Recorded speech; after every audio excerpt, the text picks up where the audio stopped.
5월 21일 주일 청소년 큐티인 제목은 싹 다 불태워라 입니다. 누구든지 그 머리털이 빠지면 그는 대머리이니 정하고 앞머리가 빠져도 그는 이마 대머리니 정하니라.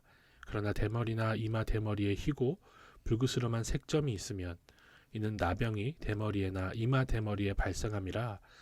제사장은 그를 진찰할지니 그 대머리에나 이마 대머리에 돋은 색점이 희고 불그스름하여 피부에 발생한 나병과 같으면 이는 나병 환자라. 부정하니 제사장이 그를 확실히 부정하다고 할 것은 그 환부가 그 머리에 있음이니라. 나병 환자는 옷을 찢고 머리를 풀며 윗 입술을 가리고 외치기를 부정하다 부정하다 할 것이요 병 있는 날 동안은 늘 부정할 것이라. 그가 부정한즉 혼자 살되 진영 밖에서 살지니라. 대머리가 된 사람이나 앞머리가 빠진 사람은 정하지만 그 부위에 희고 불그스름한 점이 생기면 부정하다고 합니다. 다른 피부 질환이 생기면 7일간 지켜보는 것과 달리 이마에 나병이 생기면 곧바로 부정하게 여겼습니다. 이에 스스로 부정하다라고 고백한 뒤 공동체와 분리되어 살아가야만 했어요. 머리는 우리의 생각과 행동을 주관하는 곳입니다. 내 안에 죄악된 생각과 분노를 버리지 못한다면 하나님과 분리된 채 살아갈 수밖에 없죠. 스스로 부정함을 인정하고 주 앞에 나아와 은혜를 구하는 것이 진정 건강해지고 정결해지는 해결입니다. 비결입니다. 적용해 보세요. 내 머릿속을 가득 채운 생각은 무엇인가요? 미움과 분노, 열등감, 음란 등으로 가득 차 있지는 않나요? 이어서 읽어보겠습니다. 만일 의복에 나병 색점이 발생하여 털옷에나 베옷에나 배나 털의 날에나 씨에나 혹 가죽에나 가죽으로 만든 모든 것에 있으되 그 의복에나 가죽에나 그 날에나 씨에나 가죽으로 만든 모든 것에 병색이 푸르거나 붉으면 이는 나병의 색점이라.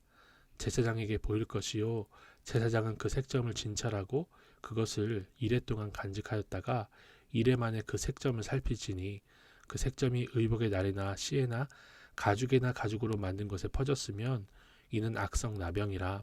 그것이 부정하므로 그는 그 색점이 있는 의복이나 털에나 배의 날에나 씨에나 모든 가죽으로 만든 것을 불사를지니 이는 악성 나병인즉 그것을 불사를지니라. 그러나 제사장이 보기에 그 색점이 그 의복의 날에나 씨에나 모든 가죽으로 만든 것에 퍼지지 아니하였으면 제사장은 명령하여 그 색점 있는 것을 빨게 하고 또 이레 동안 간직하였다가 그 빤 곳을 볼지니 그 색점의 빛이 변하지 아니하고 그 색점이 퍼지지 아니하였으면 부정하니 너는 그것을 불사르라. 이는 거죽에 있든지 속에 있든지 악성 나병이니라.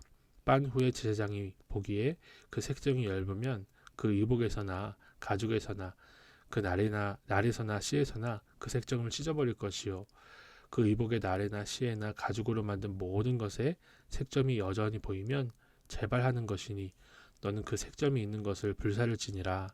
내가 빤 의복의 날에나 씨에나 가죽으로 만든 모든 것에 그 색점이 벗겨졌으면 그것을 다시 빨아야 정하리라.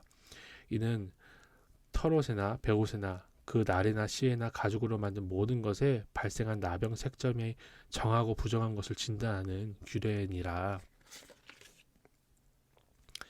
이스라엘 사람들에게 옷은 몸을 보호할 뿐만 아니라 추위를 막아주는 천막과 이불의 역할도 했어요.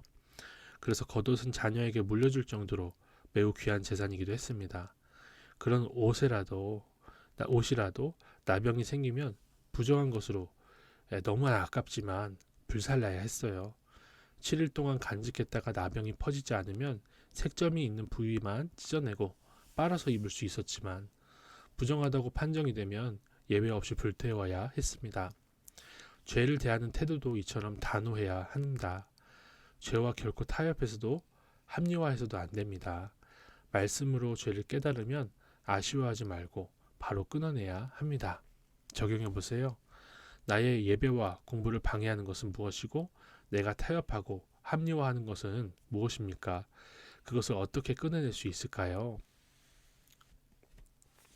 오늘 큐티인 묵상 간증은 이젠 고생 끝이라고 하는 서재용 선생님의 간증입니다. 얼마 전 친척 모임에서 온 가족이 식사하고 이야기를 나누는데 갑자기 딸이 집에 가자고 했어요. 어른들이 즐겁게 얘기하게 하는데 딸이 분위기를 깨는 것 같았어요. 이유를 물어보니 친구들과 약속이 있다고 했습니다. 부모들 상황은 개의치 않고 자기 멋대로 하는 딸의 모습에 화가 났는데 초등학생 때는 어리다고 이해하고 중학생 때는 사춘기라고 져주고 이제 성인이 되었다고 자기 멋대로 하는 모습에 언제까지 이래야 하는지 분이 올라왔어요. 하지만 분위기가 더 망가질까봐 얼른 자리에서 일어났습니다. 딸은 집에 오자마자 친구들을 만난다고 나갔어요. 빨리 들어오고 전화 잘 받으라고 했지만 딸은 정반대로 행동했죠. 자녀들을 고등학교만 졸업시키면 고생 끝이라고 생각했는데 다른 종류의 고난이 저를 기다리고 있으니 힘이 빠집니다. 의복이나 가죽에 생기는 곰팡이를 빨게만 하면 끝났듯이 저도 자녀가 고등학교만 졸업하면 모든 고난이 멈추고 웃을 일만 있을 줄 알았어요.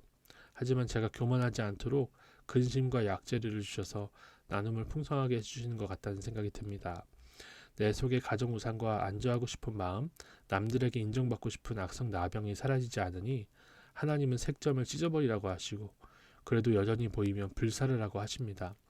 말썽 피우던 자녀가 대학 가고 교회에 속해 있어서 저의 간증거리가 되고 자랑거리가 되리라 기대했지만 청년부 대신 세상 친구와 술집으로 가는 모습을 보니 안타깝습니다. 딸의 모습을 통해 주시는 주님의 경고의 말씀을 마음판에 잘 새기고 구원 때문에 애통해하는 아비가 되겠습니다. 이분의 적용은 생색과 분이 올라와도 딸에게 전화해서 분을 내지 않겠다는 것이고요. 사건이 생길 때마다 큐티책을 펴고 말씀을 보겠다는 적용입니다. 이렇게 내 마음대로 자녀가 잘 안 돼요. 또 자녀 입장에서도 부모님이 내 마음대로 잘 안 돼요. 그런데 분명한 것은 정말 하나님 앞에 붙들려서 내가 안 되는 것들을 주님 앞에 내어놓고 정말 주님 앞에 나아가면 아까운 옷을 불사를지라도 주님이 정결한 자를 마음이 정한 자, 또 온유한 자에게 땅을 주시고 하나님을 보게 하신다고 하셨잖아요. 분명한 팔복으로 채워질 줄로 믿습니다. 기도드리겠습니다. 날마다 제게 주시는 말씀을 깊이 묵상하며 몸과 마음이 깨끗해지기를 원합니다. 저를 하나님에게서 멀어지게 하는 죄악된 생각과 행동들을 단호히 끊을 수 있게 도와주세요. 예수님의 이름으로 기도드립니다. 아멘.